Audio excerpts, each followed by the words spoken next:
She runs the rheumatology department in ESIC Hospital, Hyderabad. Also welcome, ma'am.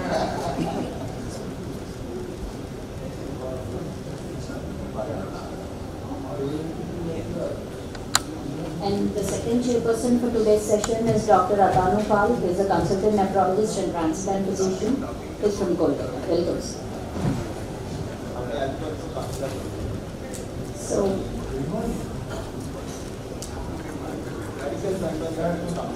and I take pride to call upon Dr. Balakrishnan,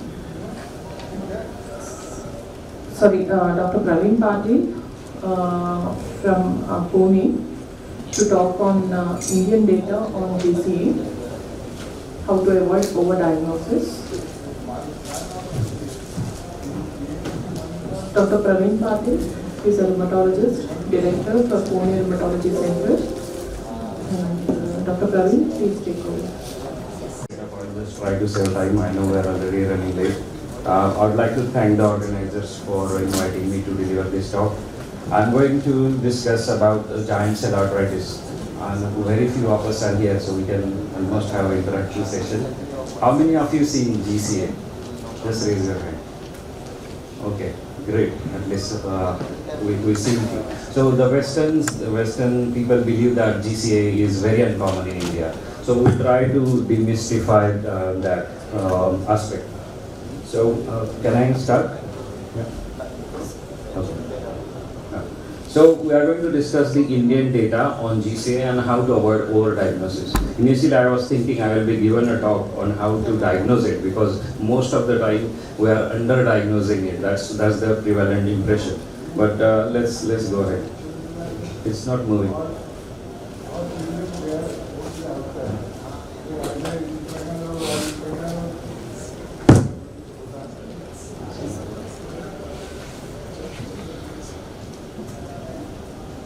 Okay, so that's the progress in GCA. So look at these numbers. Can someone guess what is 1890? What that number signifies?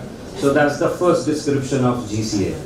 And then after almost 40 years, we got the first temporal artery biopsy done. That was done at Mayo Clinic. And now we are more than 80 years after the first biopsy was performed.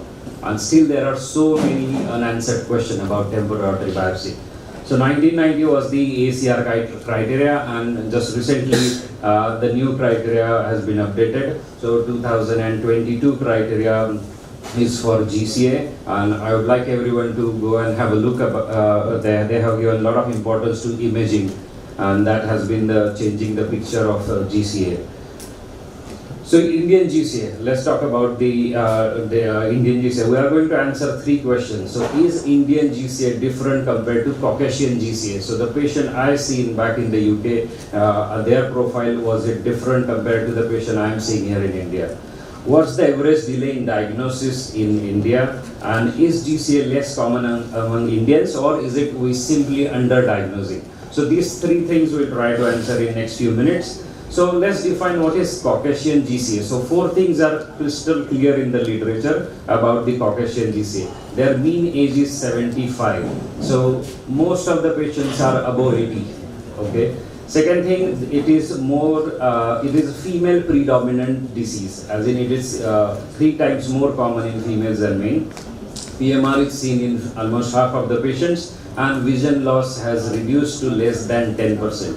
This is after the fast track pathway. Earlier their vision loss number was very high. So these 4 things are very clear. Let's look at how about the Indian GCA. What about these 4 parameters in Indian GCA?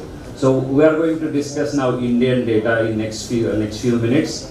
So there's a lot of data, and we'll be here till tomorrow morning. Just kidding. There is not much data in Indian GCA because it's very much probably underreported.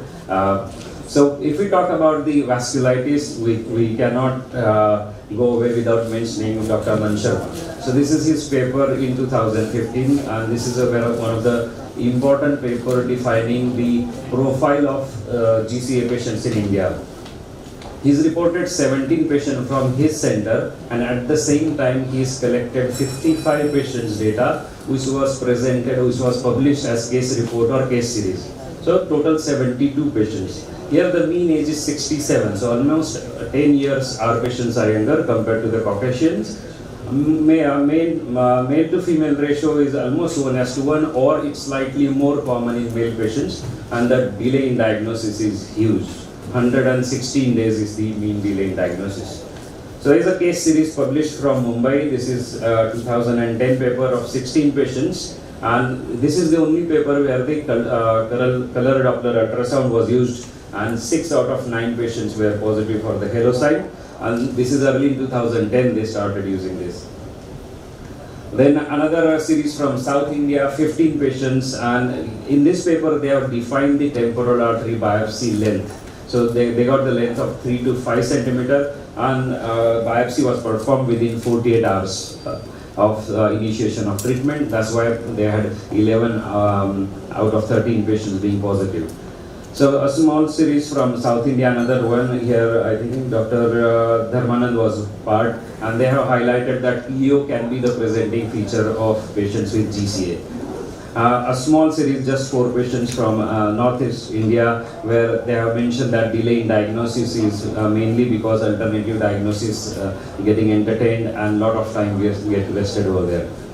This is the most recent paper, 2022, and Shyamashis Das from Kolkata, he has presented data of around 26 patients where he used leflunomide as a steroid sparing agent. So we know methotrexate is very popular as a steroid sparing agent, but in the context of GCA, there is some evidence for leflunomide from India as well, and from the UK as well.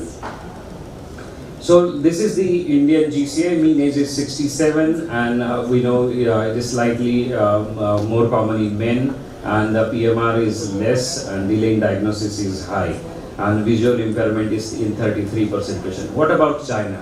If we compare to China, so this is the data from single center in China, around 70 patients. So the profile is somewhat similar to Indians. And even there, the incidence is slightly less common actually. At the same time, when they looked at the Takayasu patient, they are around 700 patients, and GC around 70 patients. So it is rare if we compare to Takayasu.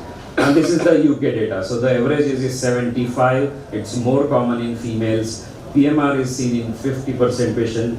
That's something we need to look at, whether we are just ignoring those aches and pains in these elderly patients and we are missing PMR, or there is no PMR in India, or less PMR in India. So delay in diagnosis, they have a problem as well, but with fast track pathway it has come down significantly. Visual impairment, I would like to bring your attention to this last row, that there is a significant difference in the visual impairment data.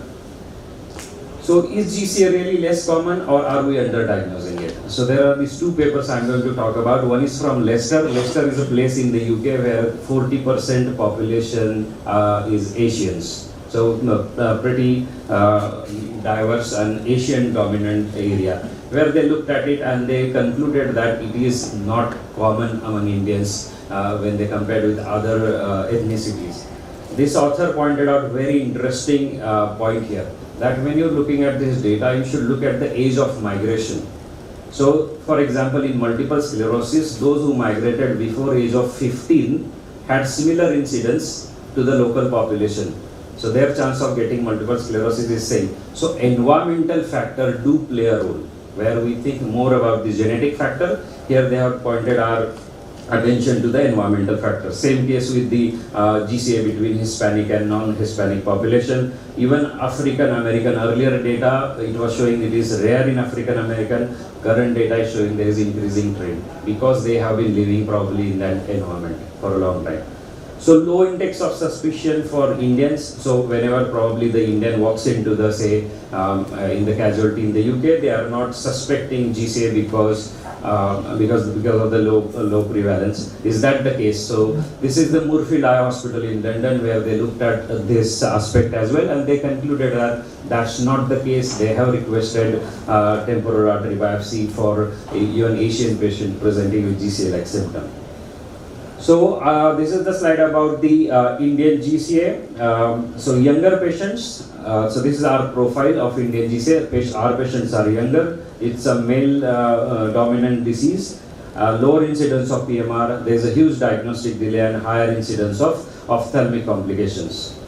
So let's talk about the avoiding the pitfalls in the diagnosis of GC, or how we can avoid the overdiagnosis. So what are the similarities between treating GCA with steroids and riding an elephant? How much time do I have? 10 minutes. 10 minutes. You have 10 minutes. Oh. Started at 5. Less than a minute. No, timer was started at 7. Started late. I'm still can continue. 10 minutes. Okay. Okay, that's what it's showing here, that time is up. Okay. So you stop me when you feel, or when you are getting bored, all of you. So what are the similarities between treating GCA with steroids and riding an elephant? Getting down is difficult. So same way, once you put a level of GCA, it's extremely difficult to stop that, because your vision is at stake. Same we deal with TB, right? Once you put a level of TB, no one stops the TB treatment. So we should be very cautious before we put the level of GCA. So just a reminder that temporal artery is not exclusive property of GCA. Many other conditions can affect temporal artery and cause temporal arteritis. That's why they have moved away from this term temporal arteritis. Nowadays they use this term GCA. So temporal arteritis can be caused by ANCA-associated vasculitis. So this is the French vasculitis group. They have defined that the patients with ANCA-associated vasculitis affecting the temporal artery, these patients tend to be relatively younger, again male dominant. This doesn't help for the Indian GCA because our profile is similar to that. But they have high frequency of extracephalic manifestation, and they have 17 patients where isolated temporal arteritis without any clinical features suggestive of ANCA-associated vasculitis. Fibrinoid necrosis, so this is very important. So when I will come to the biopsy part, histology part, I will explain more about this. But if you see fibrinoid necrosis, then you need to start thinking away from GCA. So so this is another good comment which was sent by Aman Sharma as a letter to the editor. Are visual outcomes different in ANCA-associated vasculitis compared with GCA? Do this patient do better with treatment? So he reported 2 patients who had ANCA-associated vasculitis, and they had lost vision, and the vision recovered after therapy. So in GCA, vision loss is permanent, it's irreversible. But in the context of ANCA-associated vision loss, it is reversible. So this is very interesting comment. So I will quickly mention about the temporal artery biopsy. It should be considered in every patient suspected of having GCA, particularly in India where the temporal artery ultrasound is in a very newer phase, and we don't have proper certification for the sonographer and all that. So temporal artery biopsy is very important, and it can help in many ways. So extracranial large vessel GCA, they tend to have lower incidence of temporal artery biopsy being positive. So the temporal artery biopsy can show positive results even after 2 to 4 weeks of starting glucocorticoids. So you should not wait for the biopsy result or performing the biopsy. Unilateral biopsy is the standard. Hardly anyone does bilateral biopsy, and if required, it only adds 10% to the diagnostic yield. So as I said, do not wait for the temporal artery biopsy. By the time the biopsy reports is available, your patient will go blind. So if you suspect GCA, then in that case, you should start steroids immediately. So does size matter in the context of performing temporal artery biopsy?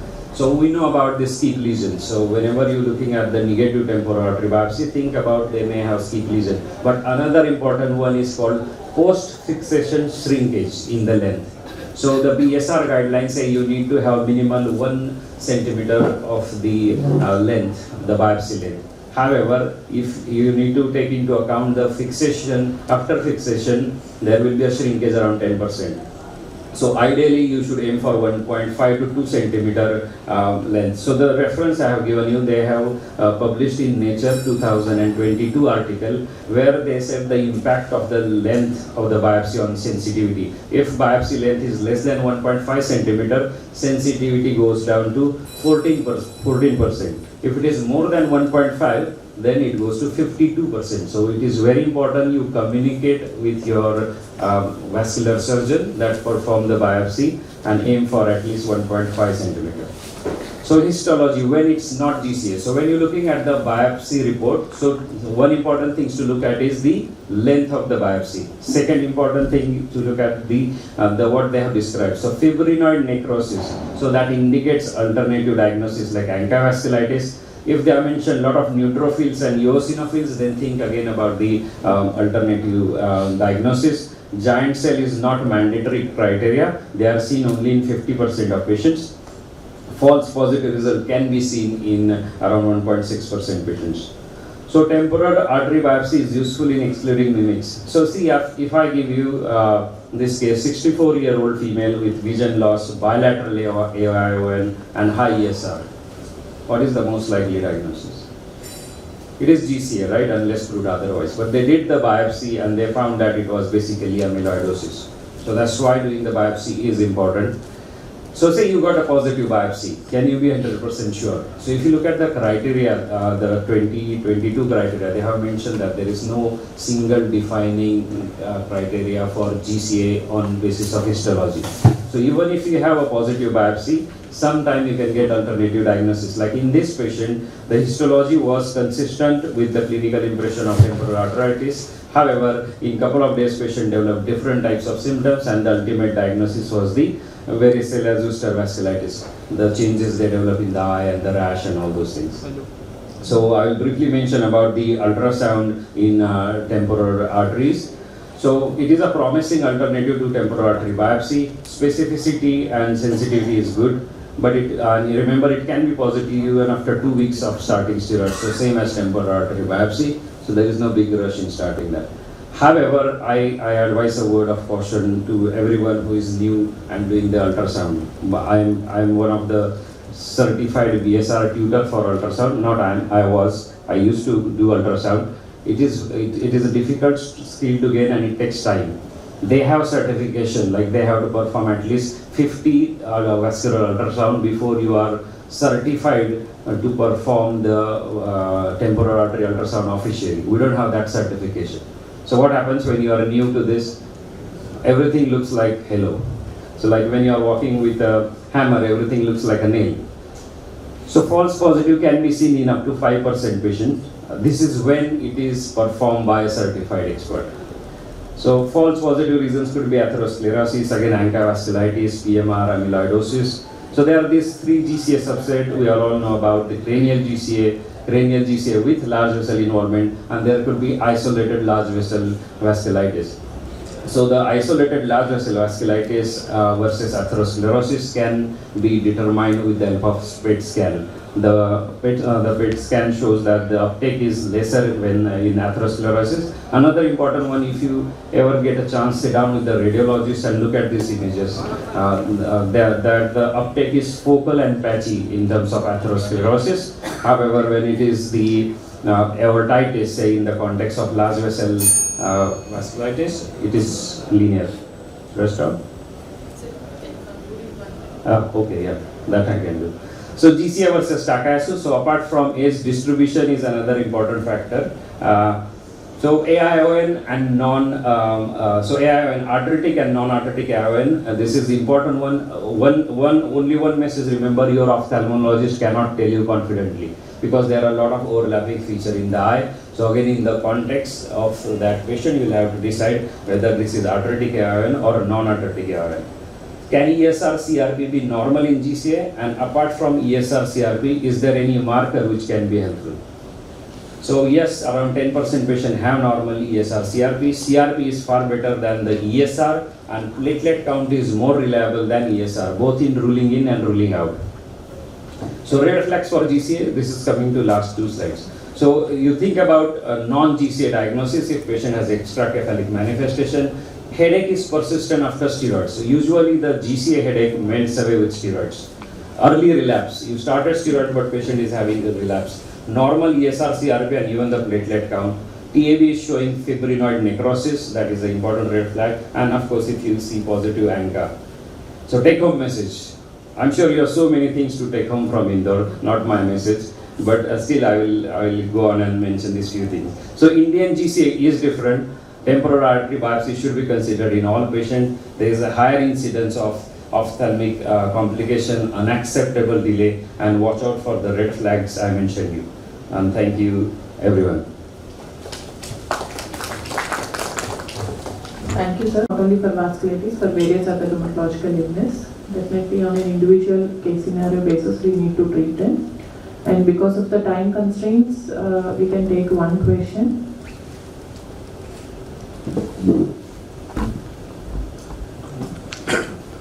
Excellent talk, Praveen sir. Thank you. The question is, you already told that and we have arthritis feature on biopsy. We would invariably label it as GCA.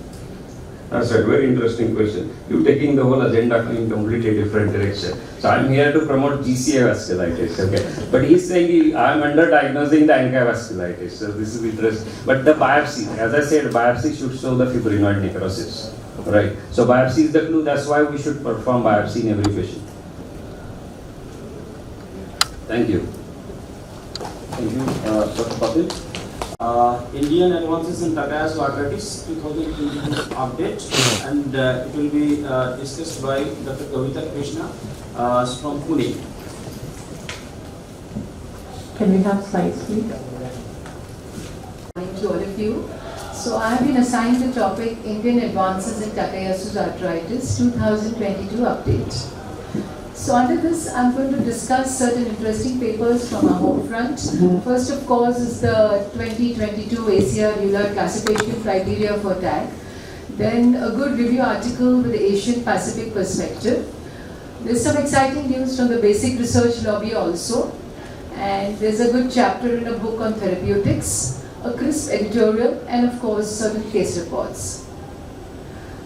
The first and the foremost, the 2022 ACR EULAR endorsed new classification criteria.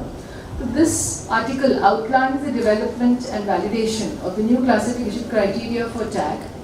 And the steering committee conducted this entire study with in 6 phases: identification, collection of data, expert panel review, etc.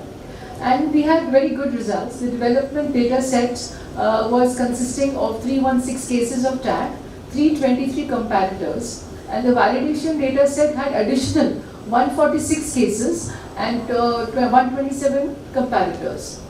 And the absolute requirements to classify in this were age 60 years or less as diagnosis, and imaging evidence of large vessel vasculitis is an absolute requirement. Then final criteria, items and weights were assigned to each criterion, a little revised on the previous 1990 ACR criteria. And the patients could be classified as Takayasu arthritis with a cumulative score of 5 or more points. And the important thing to note is that when these criteria were tested for validation data set, a model area under the curve was 0.97 with a sensitivity of 93.8% and a specificity rate of as high as 99.2%. These are now validated and for use in research.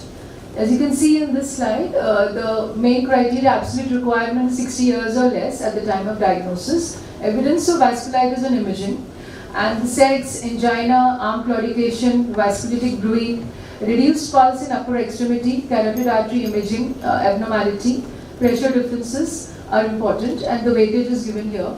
Imaging criteria was special here because the different arterial territory involvements were given more weightage as per the number of territories involved, symmetry, and also abdominal aorta involvement with renal or mesenteric artery involvement. So these could be done on CT scan, MR angiography, ultrasound, or FDG PET scanning. So what are the strengths of this paper? An international group of collaborators was involved, and it was a product of rigorous methodological process utilizing extensive data set generated by the work of so many. Unlike older criteria where only North America was mainly represented with Europe, this involved different regions of Asia where the disease is more prevalent. 25% of patients with TAC in the DC-VAS cohort were more than 40 years of age. So the age of diagnosis here was 60 years or less. It was set as an absolute requirement for disease classification. So we had patients from 18 to 60 years of age, and when they applied them to TAC patients over 40 to 60 years, these criteria outperformed the older 1990 ACR criteria. Besides this, there was an expert review. Rather than submitting physician diagnosis, uses a diagnostic reference standard to minimize the investigator bias. In 1990 ACR criteria, 63 North American patients were included. They were not validated in separate data sheet. So these new criteria were developed in more number of patients, validated an independent data set with additional 146 patients. As you can see, the criteria for 1990, here the angiogram abnormalities are all clubbed together. But in this new criteria, they are weighted to reflect relative importance of specific items or different affected arterial territories. And as I said before, these outperformed the 1990 ACR criteria. There were some limitations. Not all pulses recorded by investigators. Patients with suspected TAC rarely underwent investigations for cranial arteries. Temporal artery biopsy was not performed in all the comparators with suspected GC also. This just reflects the existing differences in assessment of disease in routine clinical practice. Though most of the patients from Europe, Asia, North America were represented, there was less representation from Africa and Oceania. So maybe the performance characteristics in these countries was underrepresented and it may be different. So in future it's worth getting more patients from these areas. And also as a futuristic we need to test these in children. Now we come to another paper again by Dr. Debashish Danda, and advances in Takayasu arthritis is with an Asian Pacific perspective. This is an exhaustive review where there's some good learning points, and so the recent studies in Japan and Korea have said that the arterial involvement in females and males is a little different. In females, more frequently thoracic aorta and its branches are involved, and in males there is more abdominal aorta involvement. They studied 5 different populations: Turkish, North European descendants, Han Chinese, South Asian, Italian, and now they have found independent association of 5 different variants in the HLA region also. In pathogenesis, they have found the specific follicular helper T cell signature in TAC, decreased natural killer cells in peripheral blood of TAC patients, probably due to trafficking to aortic tissues. Some interesting literature on the investigation modality: contrast enhanced ultrasound, superb microvascular imaging, which demonstrate the arterial wall vascular involvement, and of course the FDG PET scan, which is now incorporated in a disease activity assessment model. Goel et al. Have, besides the activity, they have tried to make models which can predict sustained inactive disease, that is when the patients are in remission, and they have utilized ESR, CRP, type 4 TAC and low disease extent index to predict sustained inactive disease, which is also important when you decide the patient is remission, when to de-escalate therapy. And though pentraxin 3 was inconsistent, new markers of disease activity have come up, and they are myeloid-related protein and soluble HLA-E levels, which are right now only for research purposes. In patients with TAC and renal insufficiency, you can do carbon dioxide angiography guided renal-related interventions, which may be safer. Also, where even renal interventions fail, there is a scope of renal auto-transplantation where the kidney is relocated, and you can use autologous saphenous vein grafts. Then of course the jack of all trades, JAK inhibitors. So these suppress the upregulated JAK-STAT signaling pathways, and it is definitely a promising new therapeutic avenue demonstrated in many studies in patients who are not responding to conventional DMARDs, TNF inhibitors or tocilizumab. Now the next thing should be treat to target therapy. We have to establish criteria for remission. So this could pave a pathway for better survival. So treat to target algorithms have been developed, And a very practical treatment algorithm has been is written in a book by Dr. Jha and Dr. Danda, a book on biologics and Takayasu's arthritis. Now I'll just change gears and go to a basic research article. This is on the novel T lymphocyte, T helper cell lymphocyte populations. And this was a study from SGPGI Chandigarh, Lucknow. And here they have demonstrated a cross-sectional design where it was involving 57 patients, mean age was 35, 40 were females, and they studied the T helper lymphocyte profile. And they showed that TAC had higher T helper lymphocyte population, TH17, and TH17.1 and PD1, T17 lymphocytes, etc. were higher in these patients. And these novel subpopulations,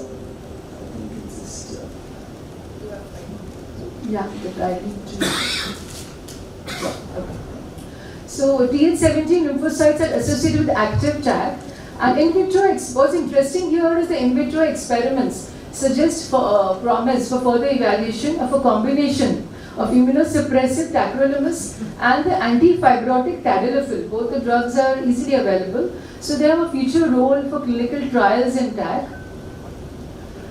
This was a book on biologics and rheumatic diseases, and this is the chapter by Dr. Jha and Dr. Debashish Tanda on biologics in Takayasu's arthritis. It's a very short and crisp article where they have talked about a case-based scenario of use of biologics in a patient with TAC, a 90-year-old girl who progressed despite steroids, methotrexate, MMF, etc. So they use IV tocilizumab and endovascular intervention. And there are learning steps and a very useful treatment algorithm, as you can see here. This is another editorial by Dr. Mishra and Dr. Vikas Agarwal from SGPGI Lucknow. It sort of summarizes whatever I have told you, appeared in April-June 2022 issue. There were two interesting learning points here. Most of our patients on Takayasu's, many of them may already be on glucocorticoids before they can afford a PET CT. But if you do a PET CT scan, and the patient is already on steroids for more than 3 days, you may miss the vascular uptake, maybe less on the PET CT despite active disease. So we should take care that if we are planning a PET CT, we should do it before we start steroids. And again, they have reinforced the role of T helper 17.1 lymphocytes which have a role in corticosteroid resistance, and the possible scope of combining immunosuppressive drugs with antifibrotic in the role in treatment of Takayasu's arthritis. Then there are a lot of case reports in 2022 regarding Takayasu's arthritis. This shows the different articles in different journals. And to tell them in short, these were cases with slightly different presentations, like hemoptysis as the presenting symptom, thrombosis, not just arterial narrowing, then recurrent TIs, and optimization with steroids, with anti-failure therapy and aortoplasty, etc. So this is my last slide, and this is a weaver bird from Pune, and taken just 2 months back. So the reason for putting it here is the weaver bird is a symbol of hard work and diligence. And you'll agree that what I presented in just 12 to 13 minutes of research is a lot of hard work by Dr. Debashish Tanda and many stalwarts in rheumatology. And it's years of more than a decade of research. And research is a reward for patience, perseverance, diligence, and a lot of hard work. Thank you. We got the new criteria, and there is advances on the management. So again, with the shortage of time, we will take only 2 questions from the audience.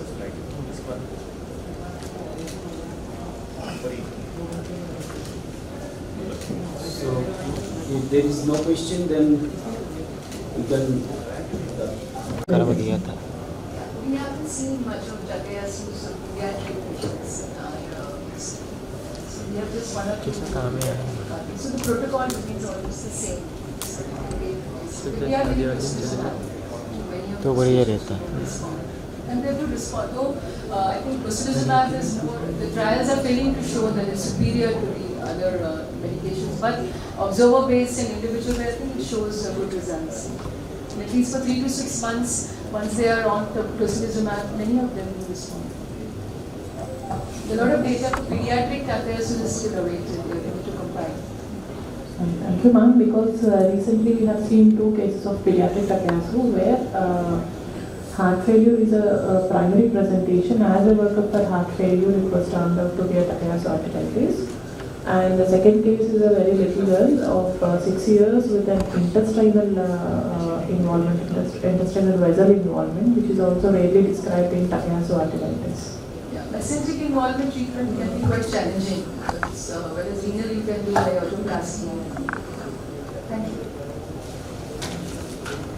Advancement, that is the guest lecture on imaging in vasculitis, role in diagnosis and monitoring by Dr. Catherine Hill. He is from Australia. So,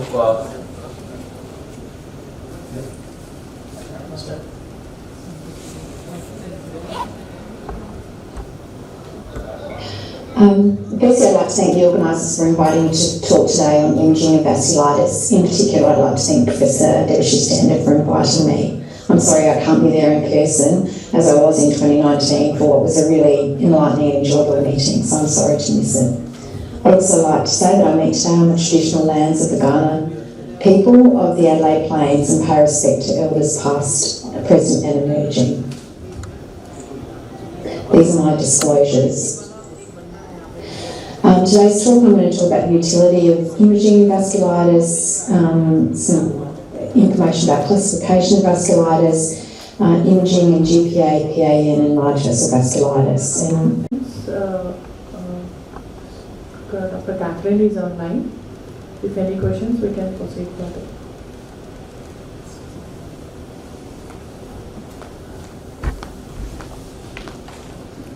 Thank you, Dr. Catherine. That was an excellent talk. I just wanted to ask, you said there were no clear guidelines regarding repeat imaging. Still, where would you suggest that we should do a repeat imaging to document relapse or remission for treatment management point of view?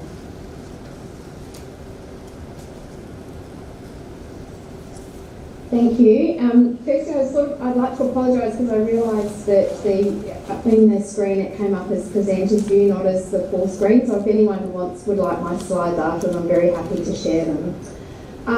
Look, I think the times to consider re-imaging are when you want to alter therapy or when you think there's been a relapse.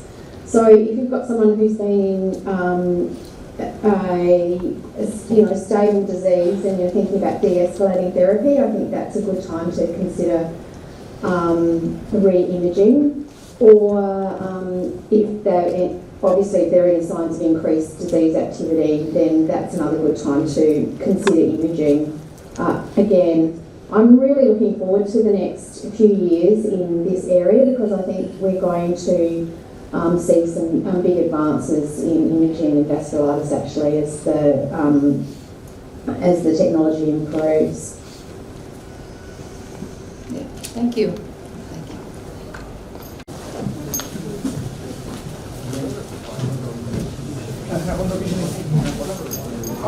you.